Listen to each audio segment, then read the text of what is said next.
ये है दुनिया की सबसे तेज car Bugatti Chiron super sport. इस कार की टॉप स्पीड है 490 किलोमीटर पर आवर। ऐसी सिर्फ 30 कारें ही बनी हैं। एक चिरॉन सुपर स्पोर्ट का प्राइस है 315 करोड़ रुपए। ये इंसानों के द्वारा बनाई गई एक इंजीनियरिंग मार्वल है और मैं आपको दिखाऊंगा कि कैसे दुनिया की पहली कार जिसकी रफ्तार केवल 16 किलोमीटर पर आवर थी से यहाँ तक कैसे पहुँचे। कैसे हिटलर के कार्स के लव की वजह से जन्म हुआ वर्ल्ड फर्स्ट पीपल्स कार का। कैसे अरब इजराइल वॉर की वजह से आज की कार्स में ये कर्वी डिजाइन आया। लेकिन इन सब की शुरुआत होती है इस कार से। ये थी दुनिया की फर्स्ट कार जो आज की कार्स की तरह 4 व्हील्स पे नहीं लेकिन 3 व्हील्स पे चलती थी। इस कार की टॉप स्पीड थी 16 किलोमीटर पर आवर, एक साइकिल से भी स्लो। ना ही इस कार में कोई स्टीयरिंग व्हील था, ना प्रॉपर ब्रेक्स थे। ये एक मोटर रिक्शा जैसी दिखती थी। इस कार को स्टार्ट करने के लिए एक लोहे के पहिए को हाथ से घुमाना पड़ता था। इस कार का इन्वेंशन कार्ल बेंज ने 1885 में किया था। मोटर वैगन बनाते वक्त कार्ल बेंज का सपना था कि वो दुनिया को बदल सके, लेकिन दुनिया शायद इसके लिए उस समय तैयार नहीं थी। लोग बेंज की कार को देखकर हंसते थे। मोटर वैगन को लोग डेंजरस समझते थे। कार्ल बेंज ने अपने जीवन की सारी कमाई इस कार पे लगा दी थी। उसकी सेल्स नियरली 0 थी।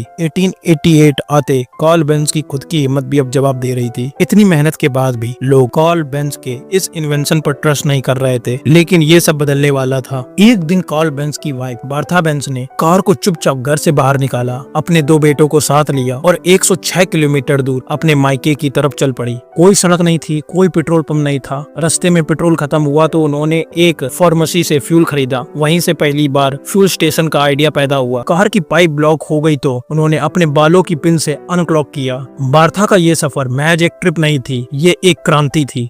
जब ये खबर फैली लोग चौंक गए। पहली बार दुनिया को कार्स पे यकीन हुआ। बार्था बेंज ने साबित कर दिया था कि कार्स एक सपना नहीं हकीकत है। लेकिन तब भी ये सपना केवल अमीरों का सच हुआ था। 1908 में कार एक लग्जरी थी, राजा महाराजा और बिजनेस टाइकून्स की चीज। हर कार हाथों से बनाई जाती थी। एक कार को बनाने में महीनों लग जाते थे। फोर्ड ने एक रेवोल्यूशनरी तरीका निकाला असेंबली लाइन का। पहले कार एक जगह खड़ी होती थी और काम करने वाले लोग इधर उधर घूम के उस पे पार्ट्स लगाते थे। अब कार खुद लाइन पर आगे बढ़ती थी और वर्कर्स सिर्फ एक छोटा काम करते थे, बार बार सुपर फास्ट। 12 घंटे में बनने वाली एक कार अब सिर्फ 90 मिनट में बनती थी। उसी के साथ कार्स का प्राइस भी 80% से कम हो गया। 1908 में लॉन्च हुई Ford model T car assembly line के इम्प्लीमेंट होने के बाद दुनिया में मोस्ट सोल्ड कार बन गई। इस कार में 20 हॉर्स पावर का इंजन था, top speed 65 kilometre per hour. लेकिन जहां अमेरिका में हेनरी फोर्ड ने एक ऐसी क्रांतिकारी कदम उठाया था कि कार मिडिल और वर्किंग क्लास तक पहुंच गई, वहीं यूरोप में अभी भी कार सिर्फ अमीरों का शौक बन के रह गई थी। जर्मनी की कार कंपनी ऑडी, बेंज और मर्सिडीज सिर्फ लग्जरी कार्स पर फोकस कर रही थी। 1918 में जब जर्मनी पहली बार वर्ल्ड वॉर हार चुका था, अडोल्फ हिटलर एक गरीब, बेरोजगार और टूटा हुआ सिपाही था, लेकिन उसका एक जुनून था कारों का। वो महंगी कार्स को केवल दूर से देखा करता था। 1919 के बाद हिटलर ने राजनीति में कदम रखा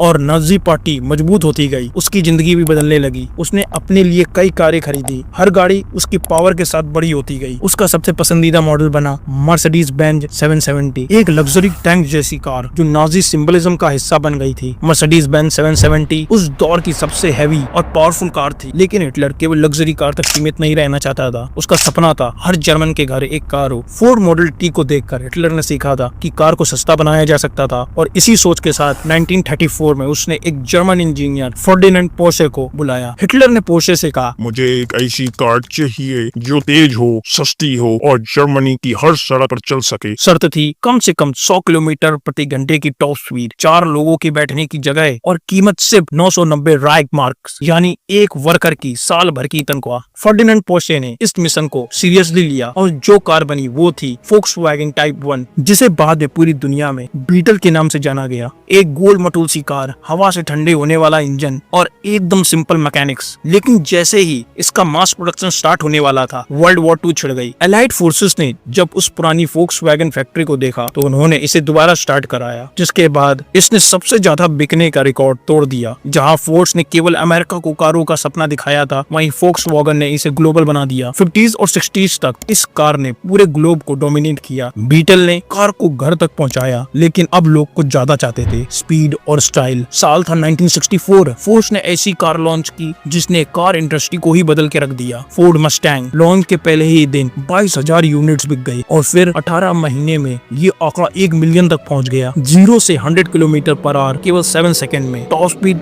200 किलोमीटर पर आवर। टीवी में, फिल्मों में और कॉलेज कॉलेज कैंपस में हर जगह मस्टैंग दिखने लगी। लेकिन जहां अमेरिकन कंपनी स्टाइल और स्पीड पर फोकस कर रही थी, वहीं दुनिया के दूसरे कोने में जापानीज कार कंपनीज ऐसी कार बना रही थी जो रिलायबल और कॉस्ट इफेक्टिव हो। जहां सारी कार कंपनीज हेनरी फोर्ड के द्वारा बनाए गए 60 साल पुराने असेंबली लाइन पर ही काम कर रहे थे, जापानीज कार कंपनी टोयोटा ने उसे एक स्टेप और आगे एडवांस किया। जहां पहले असेंबली लाइन में वर्कर कार्स पे काम करते थे और अगर किसी वर्कर से कोई गलती हो जाती थी तो उसे बाद में रिपेयर किया जाता था, लेकिन टोयोटा के नए सिस्टम में अगर असेंबली लाइन में कहीं पर भी कोई मिस्टेक होती थी तो पूरी असेंबली लाइन को ही रोक दिया जाता था। फिर देखा जाता था कि गलती कैसे हुई और आगे ये ना हो, जिस वजह से टोयोटा की कार्स कॉस्ट इफेक्टिव और रिलायबल हो गई। 1972 आते टोयोटा ने 1 करोड़ कारें प्रोड्यूस कर दी थी। 1973 में अरब देशों ने उन सभी देशों पर ऑयल बैन लगा दिया था जो वॉर में इसराइल को सपोर्ट कर रहे थे, जिसकी वजह से अमेरिका में ऑयल एंड गैस के प्राइस आसमान छूने लगे। इस वजह से अब सारी कार कंपनीज जो पहले स्पीड और स्टाइल पर फोकस करती थी, अब माइलेज और कॉस्ट के पीछे जा रही थी। कार्स के डिजाइन जो पहले बॉक्सी और एजी थे, उन्हें कर्वी डिजाइन से रिप्लेस किया जा रहा था, जिससे वो ज्यादा फ्यूल एफिशिएंट हो सके।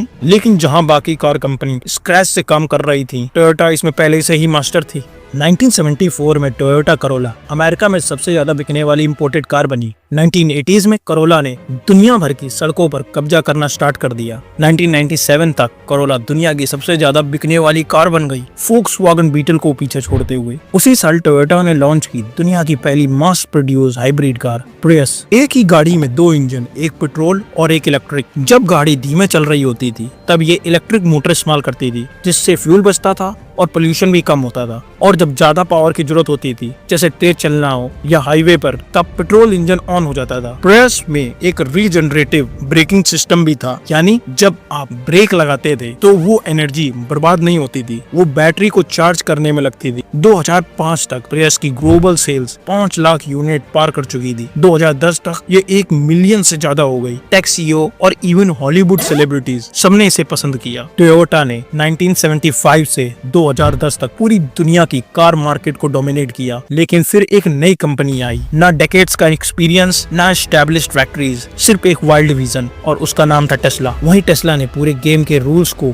बदल दिया, ना इंजन ना फ्यूल, फुल इलेक्ट्रिक। लेकिन जब टेस्ला ने इस गोल को दुनिया के सामने रखा तो लोग हंसे। इलेक्ट्रिक कार, वो जो छोटे टॉयज होते हैं, चार्जिंग में घंटे लगते हैं, रेंज ही नहीं है। 2008 में टेस्ला ने पहली बार मॉडल एस का आइडिया पेश किया। दुनिया ने कहा लग्जरी इलेक्ट्रिक कार पागलपन है, क्योंकि 2008 में इलेक्ट्रिक कार्स का मतलब था बेकार परफॉर्मेंस और महंगा दाम। Automobile giants like GM, Ford और टोयोटा सभी ने सोचा ये कंपनी ज्यादा दिन नहीं टिकेगी। 2012 में टेस्ला ने मॉडल एस लॉन्च की, 0 से 100 सिर्फ 3 सेकंड में, रेंज 400 किलोमीटर एक बार की चार्जिंग में। टेस्ला ने साबित कर दिया इलेक्ट्रिक कार स्लो नहीं, फ्यूचर है। 2015 में मॉडल एक्स, एक एसयूवी जिसमें फैल्कन विंग्स डोर थे, सीधा साई-फाई फिल्मों से निकली हुई लगती थी। 7 सीटर थी और फिर भी 0 से 100 केवल 4 सेकंड में पहुंच जाती थी। 2017 में टेस्ला ने लॉन्च की मॉडल 3, एक इलेक्ट्रिक कार जो आम आदमी के बजट में आती थी। मॉडल 3 इतनी फेमस हुई थी, ये दुनिया की सबसे ज्यादा बिकने वाली इलेक्ट्रिक कार बन गई। नवंबर 2021 तक टेस्ला की वैल्यूएशन $1.2 ट्रिलियन पहुंच गई। दुनिया के इतिहास की सबसे वैल्यूड कार कंपनी बन गई। जहां दुनिया की सारी कार कंपनी जो 100 सालों से कार बना रही थी, उनकी कंबाइंड वैल्यूएशन भी टेस्ला के आसपास नहीं थी।